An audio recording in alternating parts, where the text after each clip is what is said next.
You are braver than you believe, stronger than you seem, and smarter than you think. This quote, often attributed to A.A. Milne's beloved character Winnie the Pooh, serves as the powerful reminder of the inner strength and resilience that lies within each individual. By stating that one is braver than they believe, the quote encourages individuals to have faith in their ability to face challenges and overcome obstacles. It emphasizes the importance of self-belief and confidence in one's own capabilities, even if in the face of doubt or fear. Welcome to the Cordillera Administrative Region. Is one of the prime tourist destinations in the Philippines. It has many spectacular scenic views and enchanting cool places. The world-famous Banawi rice terraces in the province of Ifugao.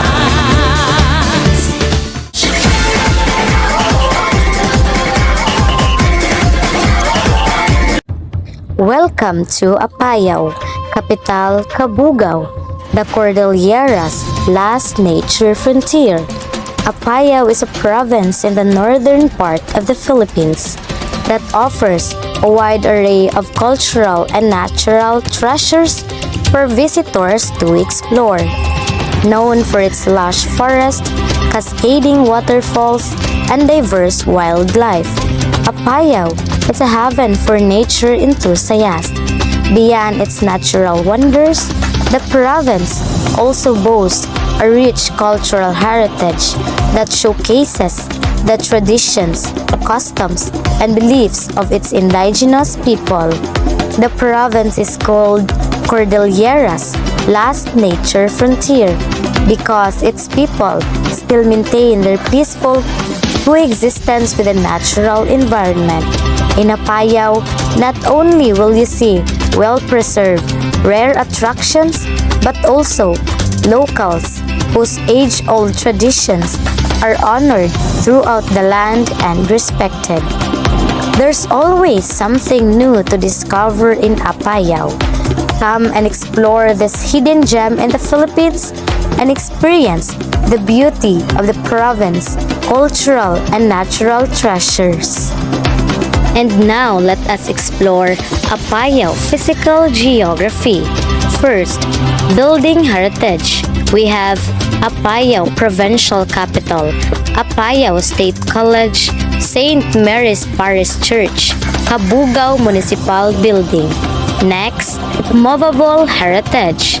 Isnig Weaving Loom, Apayao Cultural Heritage Village, Apayao Heritage Museum, traditional musical instruments, traditional clothing.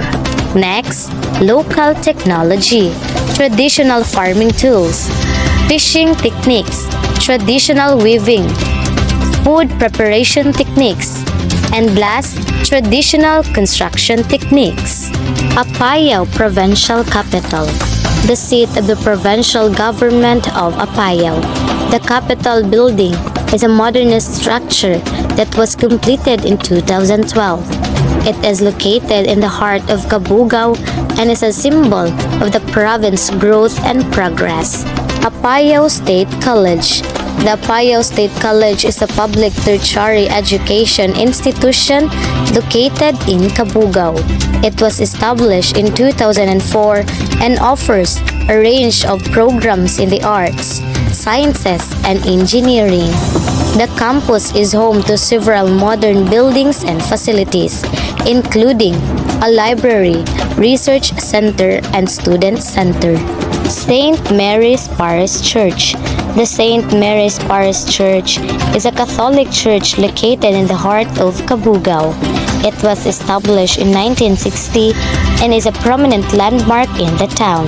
The church is notable for its unique architecture and intricate religious art, including a large mural depicting the life of Jesus Christ. Cabugao Municipal Building.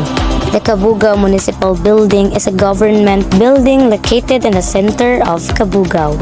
It is home to the offices of the mayor, vice mayor, and other municipal officials.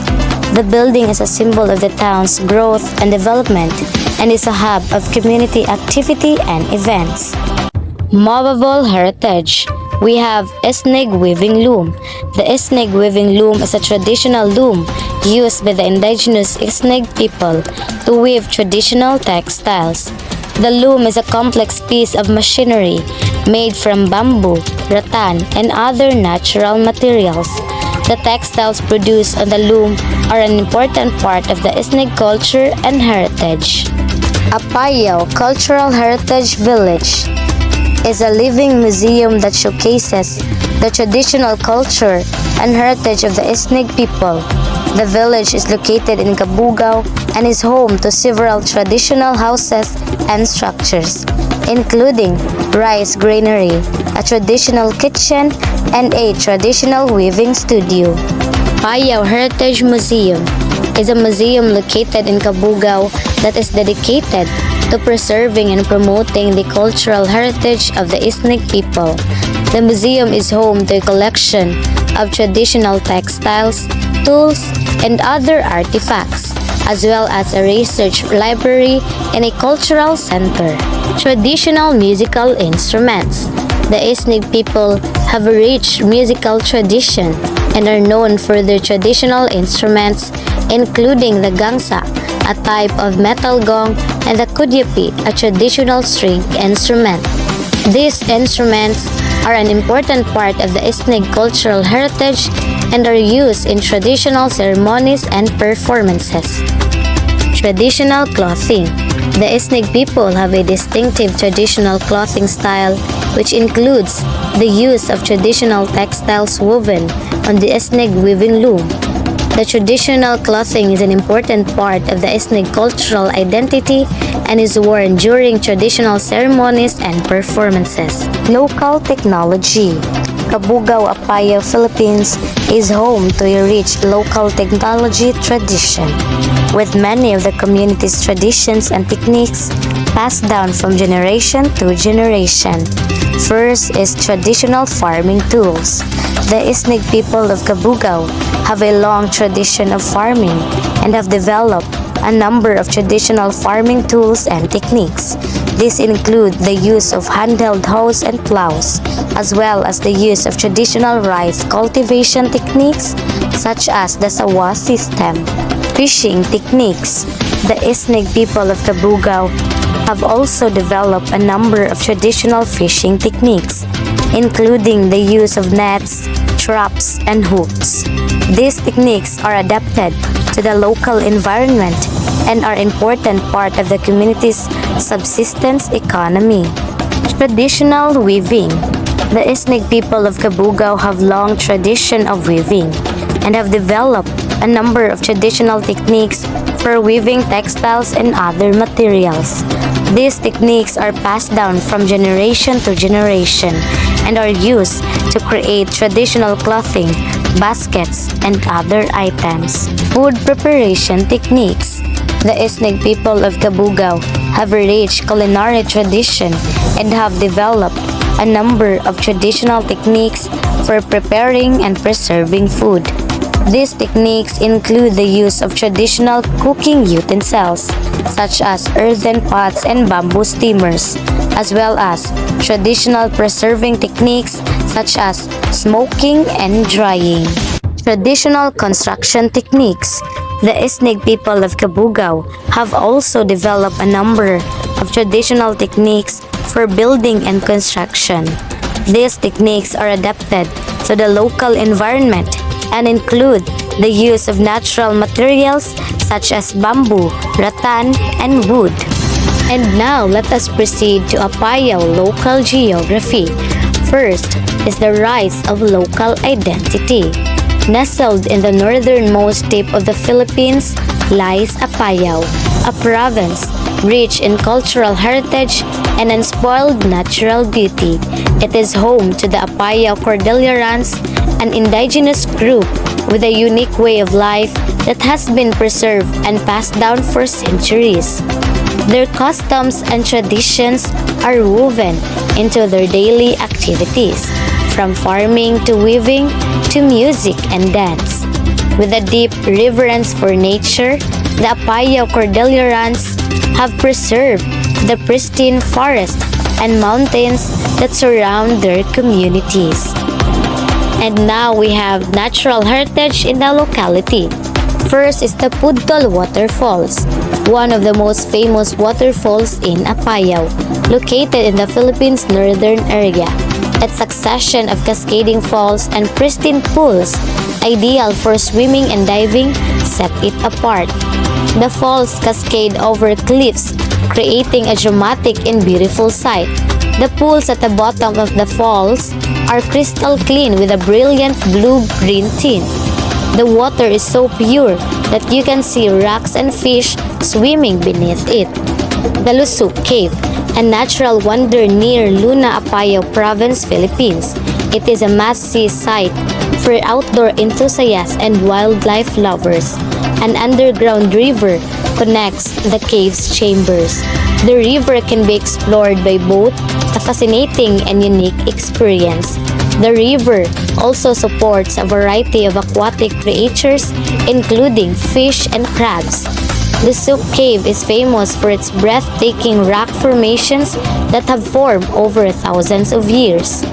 A vast colony of bats lives in the cave and can be observed flying overhead or roosting on the cave's walls. The colony makes the Apayao one of the best places to see nature. Bakut Lake Tourist and Natural Park, a magnificent attraction in the Philippines province of Apayao. With its tranquil surroundings and breathtaking scenery, Bakut Lake is a popular destination for nature lovers, adventure seekers, and tourists looking to relax and unwind. The park encompasses lush woods, undulating hills, and crystal-clear lakes, providing tourists with a view of the Philippines' natural splendor. Dance or Festival. First is the Siam Festival, a cultural event held annually in Flora, Apayao, Philippines. The festival honors the distinct culture and traditions of the Asnag people, an indigenous community that lives in the province of Apayao. The Siam Festival is a week-long November festival with various activities and cultural performances. The name Siam comes from an Isnag term that means to meet or collect. A street dance competition with contestants dressed in traditional Isnag clothing.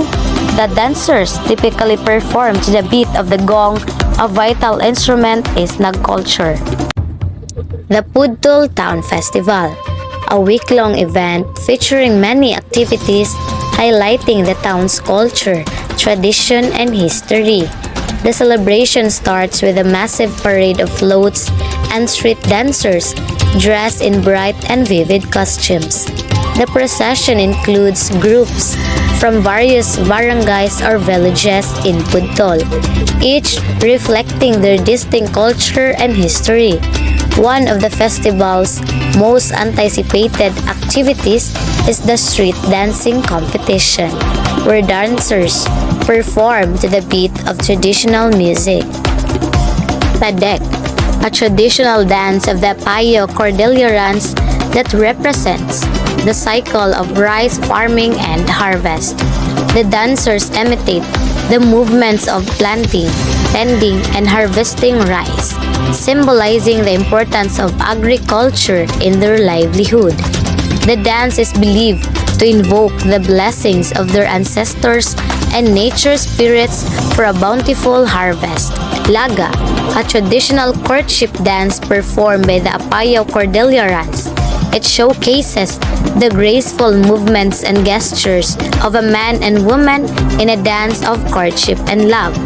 The dance embodies their beliefs about love, relationships, and the importance of finding a suitable life partner. Laga reflects the Apayao Cordillerans' reverence for the institution of marriage and their belief in the harmony and balance between masculine and feminine energies. Kabinulig, a communal dance that represents unity, cooperation, and solidarity among the Apayao Cordillerans. The dance involves a large group of participants moving in sync, symbolizing the collective strength and harmony of the community.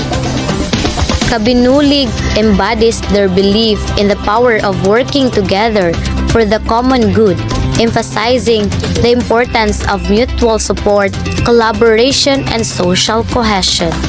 Song or music. The Apayao Cordillerans possess a vibrant musical tradition that weaves together a harmonious tapestry of traditional sounds reflecting their rich cultural heritage. First is the gangsa, a traditional instrument commonly used in Apayao Cordilleran music. It is a set of small knob gongs made from brass or bronze. Each gong produces a distinct pitch, and the symbol of gangsa creates a rich and melodious sound.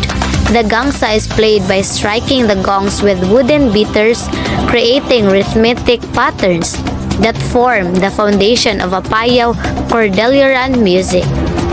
Kudyapi, a stringed instrument that holds a significant place in Apayao Cordilleran music. It is a guitar-like instrument with 2 or 4 strings, traditionally made of bamboo or hardwood. The kudyapi produces a warm, resonant sound and is played by plucking or strumming the strings. It serves as both a melodic and accompanying instrument, adding depth and textures to the traditional music of the Apayao Cordillerans. The nose flute, known as tumpong, is a unique wind instrument used in Apayao Cordilleran music. It is crafted from a single piece of bamboo and played by blowing air through one's nostril into the instrument. By using finger holes, different notes can be produced.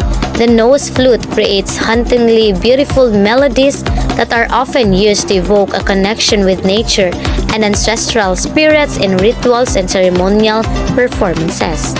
The sangitan, which is a type of folk song that is often performed during social gatherings, festivals, and cultural events. The sangitan is a form of call and response singing, where a lead singer sings a line and the chorus responds. The lyrics of the sangitan often revolve around themes such as love, nature, and daily life. The dalit, which is a type of instrumental music that is played on a traditional string instrument called the babalawag. The babalawag is a 2-string instrument that is made from hollowed-out gourd and a long wooden neck. The music of the babalawag is often used to accompany traditional dances and ceremonies.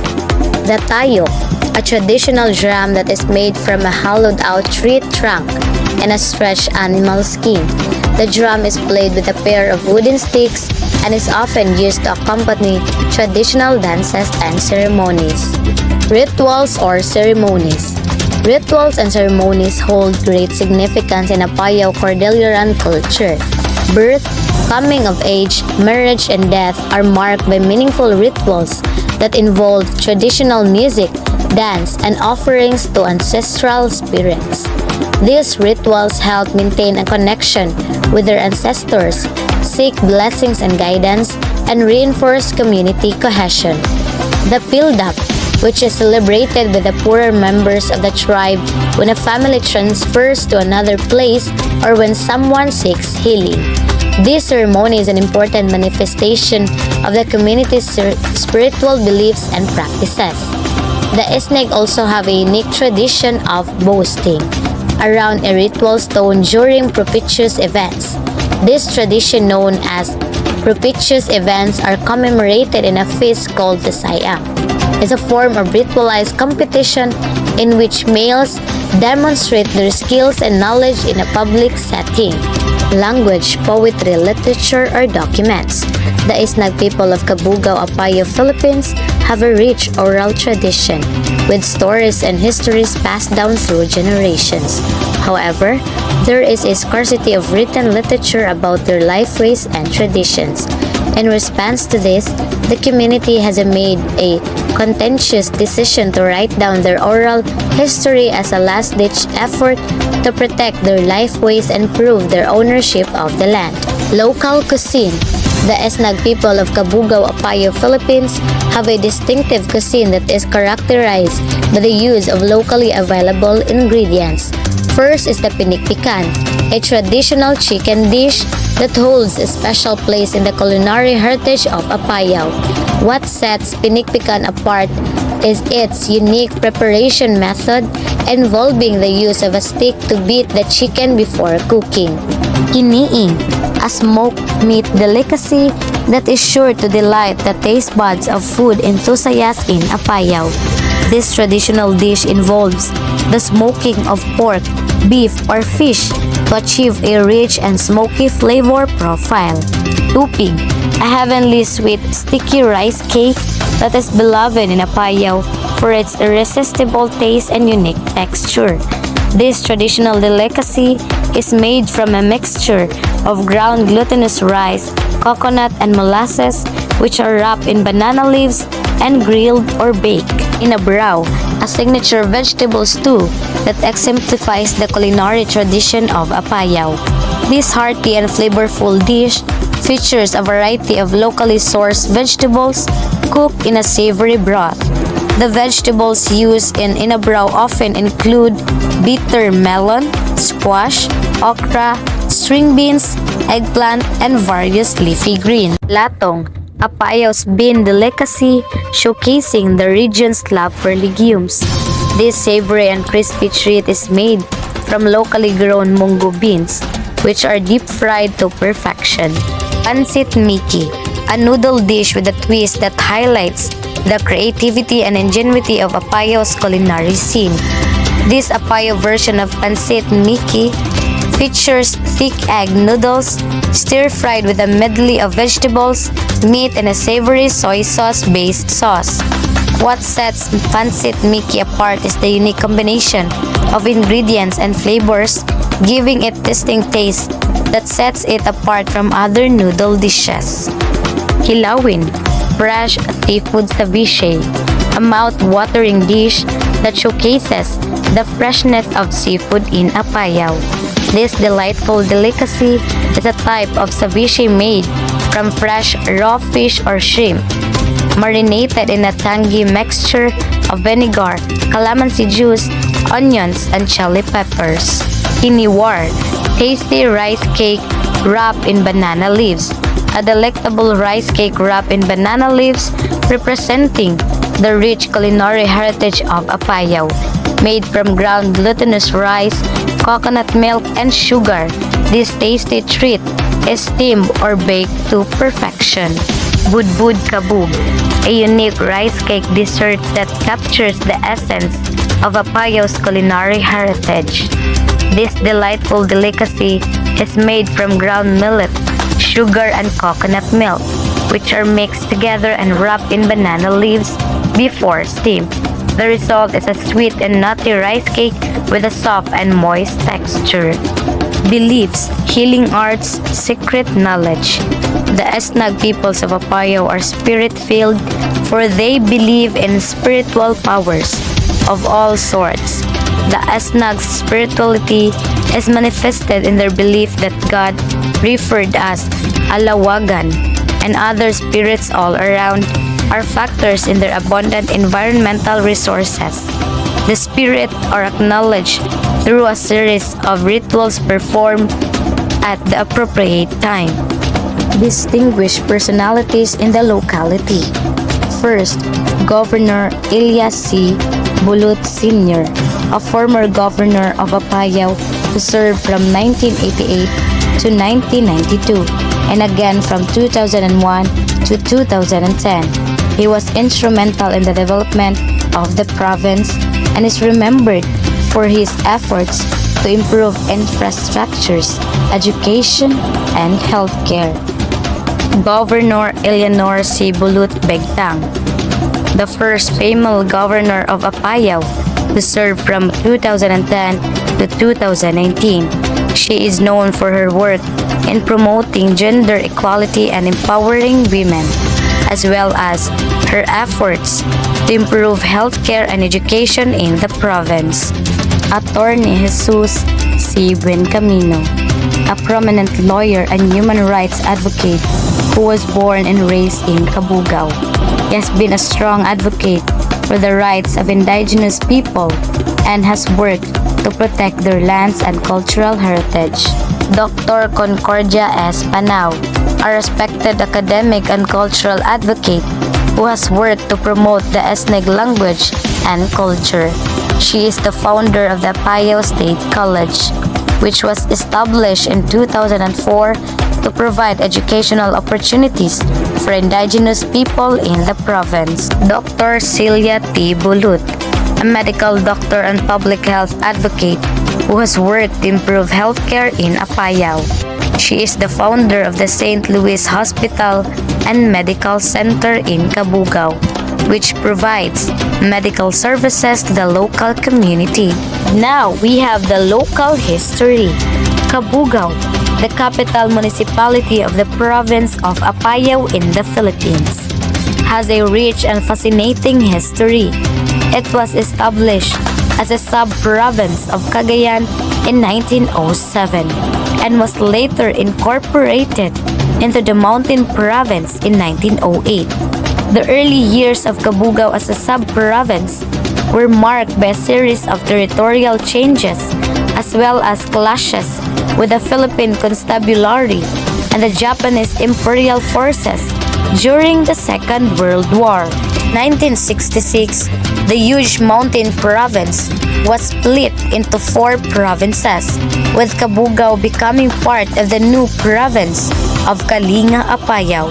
The province became part of the Cordillera Administrative Region in 1987 and was finally split into 2 independent provinces in 1995, with Cabugao remaining as the capital of Apayao. The town of Cabugao and the province of Apayao as a whole have been working towards conservation and sustainability, with initiatives such as the implementation of a forest land use plan and the establishment of a UNESCO Biosphere Reserve.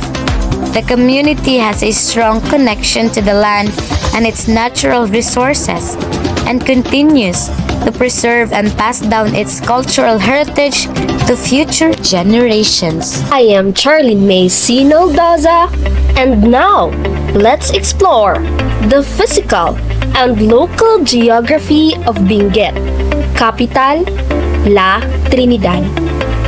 Benguet is most known for being the home of Baguio City, a top tourist destination that is also called the summer capital of the Philippines.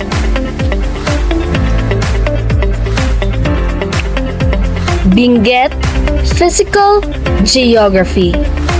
Let's explore their building heritage, movable heritage, and local technology. Their building heritage. Traditional houses of Benguet, known as bali or sakan, are made of local available materials such as bamboo, kugon, grass, and wood. This structure highlights the community's respect for their ancestors and the environment, embodying the principles of sustainability, functionality, and aesthetic. Movable heritage of Benguet. They have tinalak and binakol, hudhud, and banga. These objects reflect the rich history and culture tradition of Benguet. Binakol and tinalak, textile of the Kankainay and Ibaloy peoples. The hudhud, chants of Ibaloy. And the banga is a wooden water jars used in various cultural ceremonies.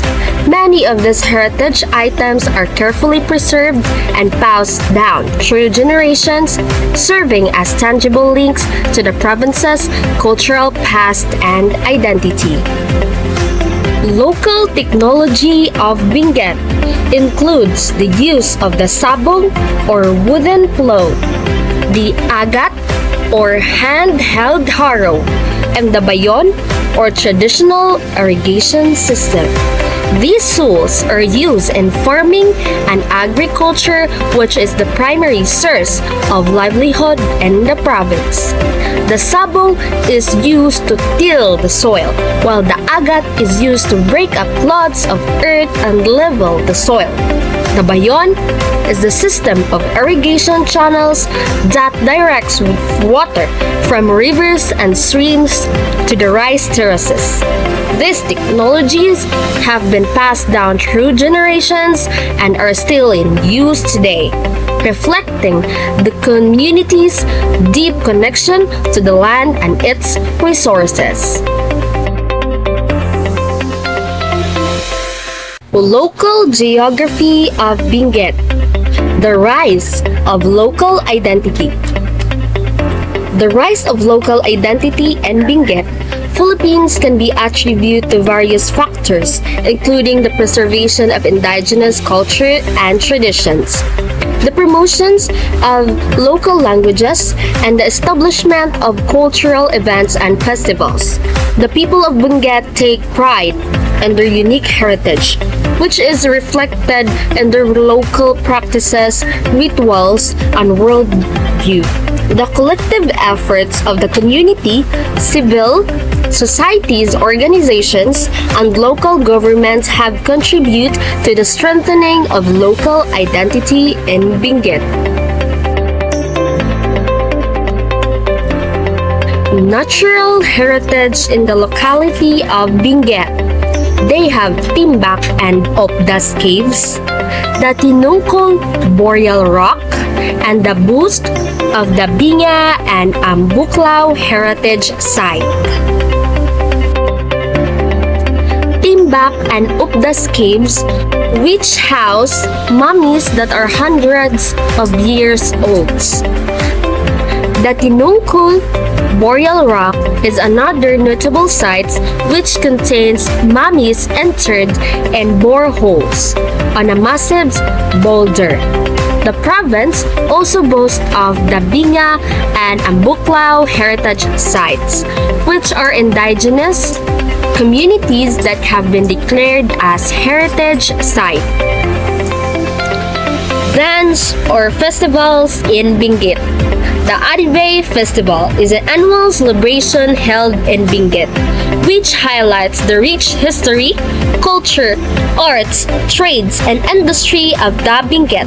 The festival, which starts on the first day of February and ends in the first weekend of March, includes various activities such as landscape competitions, cultural shows, street dancings, and float parades. The term Adibay means coming together and having fun in the Ibaloy language. The Song of Benguet, Philippines is characterized by the use of indigenous instruments like the gangsa agong and kulintang, which are popularized in the album Earth Music by Ato Mariano.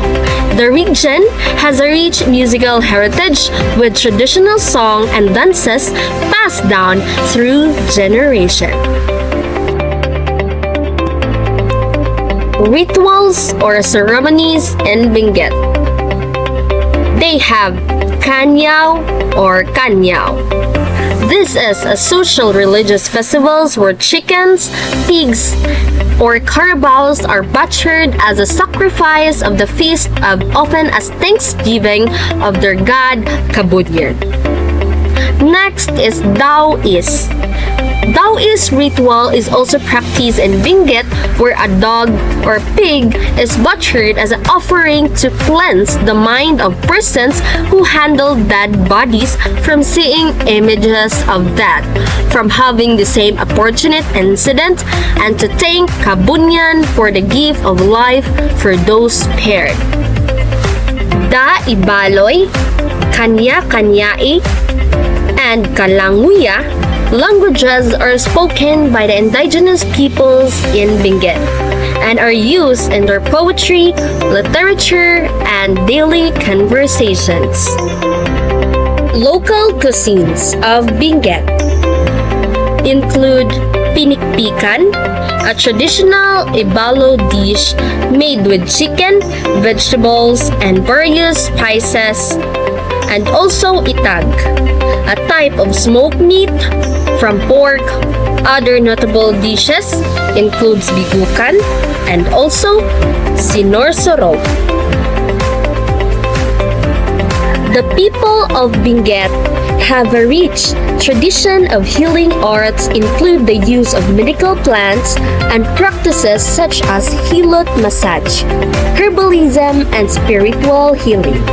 These practices are often passed down through generations and are an important part of a community's cultural identity. Many people in Benguet also believe in the power of spirits and the importance of maintaining harmonious relationship with the natural world. One distinguished personality from Benguet is William Manda, a renowned Ibaloy artist known for his painting and sculptures that depicts the cultural heritage and tradition of Ibaloy people. Through his art, Manda has helped promote the cultural identity of Benguet and inspire the next generation of Ibaloy artists and cultural advocates. Lastly, the local history of Benguet. The province of Benguet in the Philippines has a rich and complex history dating back to the Spanish colonial era, when it was organized as a comandancia in 1846. Benguet was later incorporated into the Mount province as a sub-province in 1908. During the American colonial period, throughout its history, Benguet has shaped by its indigenous cultures, its unique geography and climate, and its role in the mining industry. Today, Benguet has a strong sense of local identity and a vibrant cultural heritage that is proudly celebrated by its people.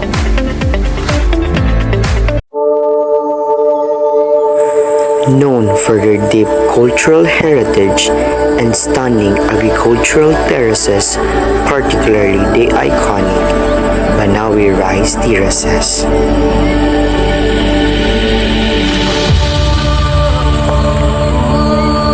Ifugao, capital Lagawe. Hi everyone, this is Ompadrumul J. Join me as we going to explore the local and physical geography in Ifugao. The Ifugao people, an ethnic group inhabiting Ifugao province in the northern Philippines. They are part of the larger Igorot community, which includes various indigenous groups in the Cordillera region. The term Ifugao is derived from Ipugu, which means earth people, mortals, or humans. As distinguished from spirits and deities, it also means from the hill, as Pugu means hill. Next is the natural heritage in the locality of Ifugao, which is the Banawi rice terraces. The Banawi rice terraces, located in the northern part of the Philippines, are often referred to as the eighth wonder of the world. These stunning rice terraces are not only a breathtaking landscape but also a testament to the engineering ingenuity and sustainable farming practices of the Ifugao people. The Banawi rice terraces were carved into the mountainsides over 2,000 years ago by the ancestor of the Ifugao community.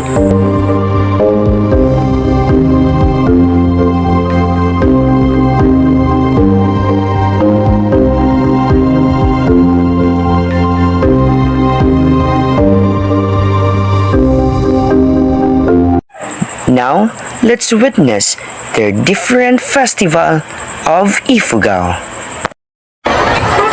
Throughout the agricultural calendar, several major events and festivals punctuate the rhythm of rural life, reflecting the vital connection between the humans and the land they cultivate. Following the playing seasons, the Imbaya Festival emerges as a vibrant celebration marked by Thanksgiving feasts and the joyous revival of traditional games embodying gratitude for the embodies yielded by the earth.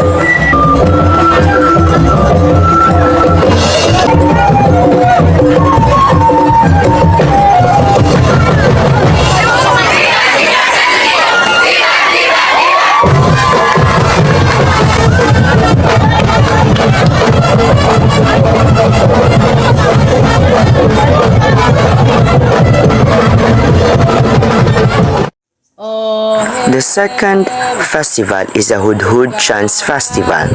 As harvest time approaches, the UNESCO recognized Hudhud Chants Festival takes center stage, captivating audiences with its mesmerizing epic storytelling conveyed through Asian chants. This cultural spectacle not only honors and rich oral traditions, but also serves as the poignant reminder of the agricultural cycle's culmination. Anim pangaiwan o hen bugan yan na oya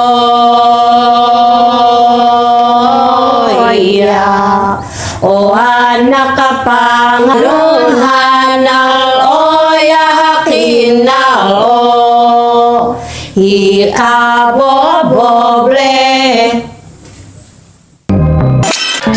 Last festival is the Goton Festival, also known as the Gotad Ad Festival.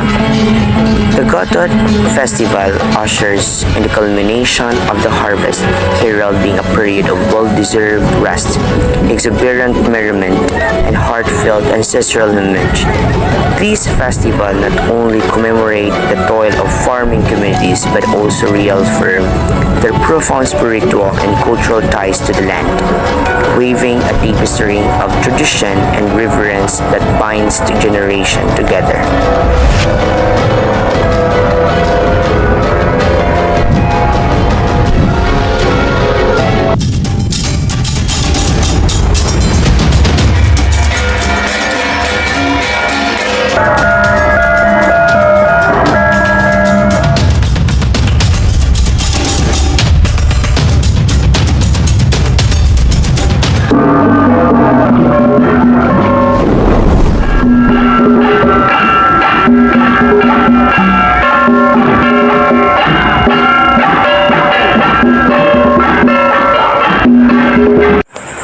Next is a song or music of Ifugao. The rich tapestry of Ifugao musical tradition encompasses both ritual and non-ritual songs, each carrying unique stories and cultural significance. Among the ritual songs like Uyaya, Dodogwe, and Baltong stand as poignant expression of communal identity and spiritual connection. Uyaya, primarily performed by women, serve as a source of personal amusement, while Dodogwe, with its regular rhythm, finds resonance in Banawi's ballad tradition. Baltong, characterized by foot stamping and group performance, holds sway over annual house cleansing ceremonies and funeral rites, its rhythmic intensity accentuating pivotal moments within the song. Now, let's witness the rituals or ceremonies. Central to Ifugao worship practices and rituals are the revered Hudhud chants, serving as epic narratives and encapsulate the history, myth, and cultural ethos of the Ifugao people. Performed during various ceremonies and rites, these chants are recited by skilled chanters known as Hudhud or Hudiak, who play a crucial role in preserving and passing down the oral tradition.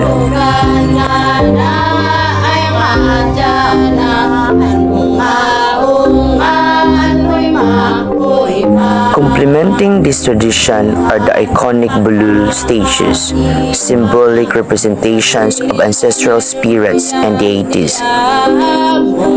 Crafted with intricate detail, these wooded figures are placed in rice granaries and sacred spaces to bestow protection and fertility upon the crops, with rituals conducted to ensure their blessings. Pitawan ay punbangan jabananu agapau. Each ritual, whether for planting, harvesting, or celebrating marriage, is meticulously observed, reinforcing the profound connection between the Ifugao people, their land, and the spiritual realm, thus sustaining the intricate tapestry of Ifugao culture and spirituality.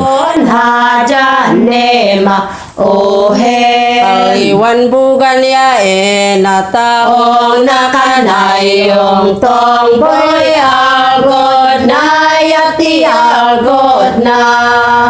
Now, let's explore more and more for their local cousins in Ifugao. Hati-hati na ba ang iyong mga paa? Handa nang umalis, Here in Ifugao, mag-iwaliw at wala kaming lumarga. salt, so we must Hindi na have to lang smoke. taga dito ka. Sigdami ng happening, ang dami ng isla.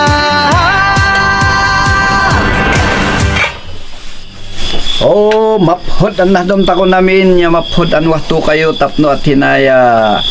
Namnamon ta ko hantun eta ko inhaha ang tamaphod ta ko'y matutugit-tugan ta kong mga natuwa ni ang nahdom. Yegay! It's more fun in the Philippines. Bakit palalayo? Sobrang swerte kaya ng tsinelas mo. Nakatapa ka sa paraiso.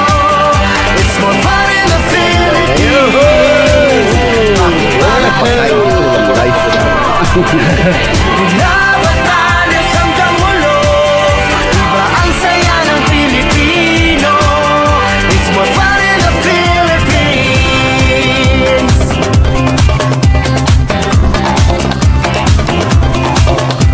Nandito ng lahat, saan pa pupunta? Malalim ang dagat at mababaw ang ligaya. Halatang Pilipino ka, abot langit ang iyong ngiti. Lahi ng masasaya. In Ifugao, or here in Banawi, they call it Ibaya. Bakit palalayo? Sobrang swerte kaya ng tsinelas mo. Nakatapa ka sa paraiso. It's more fun in the Philippines. Bakit palalayo? Binabataan hanggang ulo. Iba ang saya ng Pilipino. It's more fun in the Philippines. Dami ng happening, ang dami ng isla. It's more fun in the Philippines. Bakit palalayo?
Catherine Jane H. Itarma, and let's explore where nature's majesty meets indigenous heritage, the Mount Province, also known as Waver's Paradise. Mount Province, located in the Cordillera Administrative Region of the Philippines, is renowned for its stunning landscape, vibrant culture, and rich heritage. Now, let's explore the physical and local geography of Mount Province.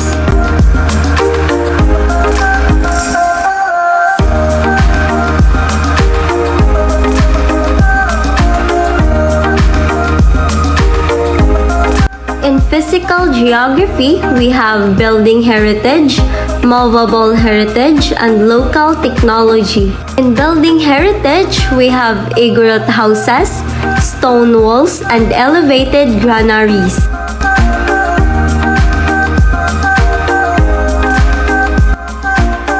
Movable heritage includes woven textiles, wood carvings, basketry, pottery making, and metal work.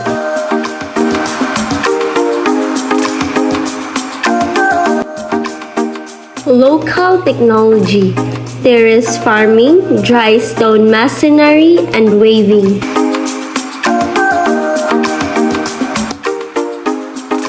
The rise of local identity.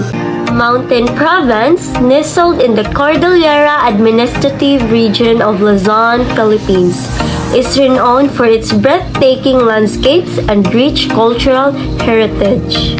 Its capital, Bontoc, served as the administrative center of this landlocked province, formerly referred to as simply Mountain. The province derived its name from the Cordillera Central Mountain Range that dominates its terrain. Mountain Province earns the moniker Waver's Paradise for its vibrant waving centers where artisans craft a plethora of woven goods such as knapsacks, bags, and native costumes, each bearing a unique design reflective of the province's cultural legacy.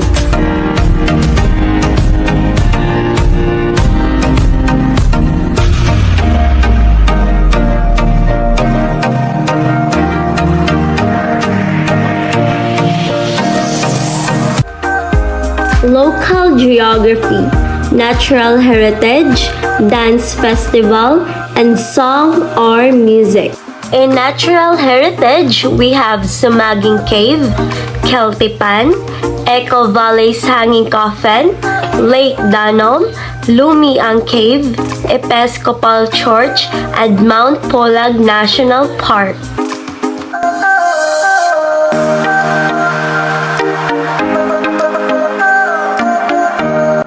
Dances include Sagne, Tayegteg, and Tupaya.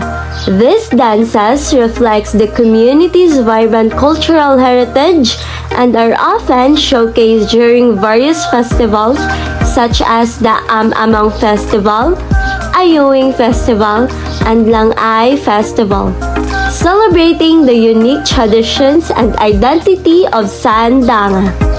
Song or music includes Patong, Sorwee, Ayeng, Shuvahab, Salidumay, Tinaroyod, Ulalim, Ogayam, Darnyek, Churwasay, Romegas, Tantafongan, and Kudya. Rituals and ceremonies deeply rooted in indigenous practices includes cleansing rituals like Dawis and Liglig, deducing the future through Idaw, and appeasing lightning through Kusib di Kimat. This ritual serves to cleanse, protect, and foster community well-being, embodying the rich cultural heritage of Sadanga and Mountain Province. Language, Bontoc or Finaling. Bontoc is a member of the Northern Luzon branch of the Malayo-Polynesian language family. It is spoken in Mountain Province in Northern Luzon in the Philippines. In 2007, there were 41,000 speakers of Bontoc. Local cuisine includes itag, pinikpikan, Pinunig, Tapi, Tingba, and Duum. Itag, a traditional smoked meat made from pork, offers a unique flavor infused by the alnos wood during the smoking process. Pinikpikan, a dish prepared by beating a live chicken before cooking, symbolizes both tradition and culinary artistry. Pinunig, a blood sausage made from pig's blood and spices, is a hearty delicacy often enjoyed during pig sacrifice ceremonies. Next is Tapi, a traditional rice wine fermented with wild yas. Tingba, a fermented rice paste, showcase the region's expertise in fermentation techniques. Additionally, local snacks like duum, a fried rice snack, offer a taste of indigenous flavors. Belief or healing arts. Buni ritual. Buni ritual, where village elders perform healing ceremonies using prayers, rituals, and the slaughter of native pigs to treat various ailments and counter witchcraft. Distinguished personalities: Makli Indulag, Pedro Dungok Sr., and Lumbaya Gayudan. Local heroes of the mountain province, including Makli Indulag, Pedro Dungok Sr., and Lumbaya Gayudan, are revered for their courage and leadership in opposing Ferdinand Marcos Megadam's project planned for Malenga and the mountain province. Mountain Province Local History. On June 18, 1966, Republic Act No. 4695 marked the division of the Old Mountain Province into 4 distinct provinces, including Benguet, Ifugao, Kalinga, Apayao, and the Mountain Province itself. The name Mountain Province was retained for the area that had once been the sub-province of Bontoc. The Spaniards had dubbed the region La Montanosa due to its abundance of mountains, which serve as a natural barrier against Spanish attempts at colonization and Christianization of the indigenous tribe. During the Filipino-American War, General Emilio Aguinaldo and his revolutionary forces traversed the Cordillera through the Mountain Province in December 1899, seeking refuge from pursuing American troops. Act No. 1876 of the Philippine Legislature in 1908 formally established the Old Mountain Province as a distinct administrative entity. And that's all in the Cordillera Administrative Region.